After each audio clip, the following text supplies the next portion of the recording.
FOD, c'est quoi ? Eh bien, c'est un objet étranger au produit pouvant causer d'importants dommages.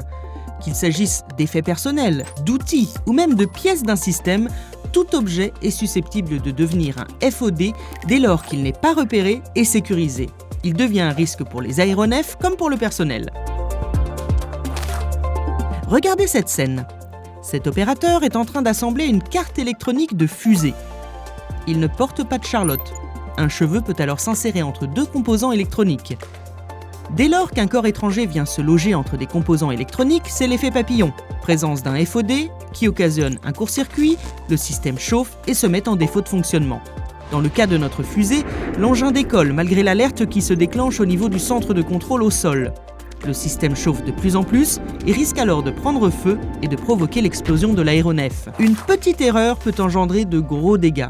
Rappelez-vous, en 2017 à Auckland, lorsque le chef d'équipe place son porte-documents dans la nacelle du moteur droit de l'A320 dont il s'apprête à prendre les commandes. Tout ça pour le protéger de la pluie et du vent néo-zélandais. Lors du tour avion, le placeur remarque la présence de l'objet mais suppose que le chef d'équipe viendra le récupérer. Après le départ de l'avion, l'équipe retrouve des débris au sol. Le porte-documents a été déchiqueté par le moteur.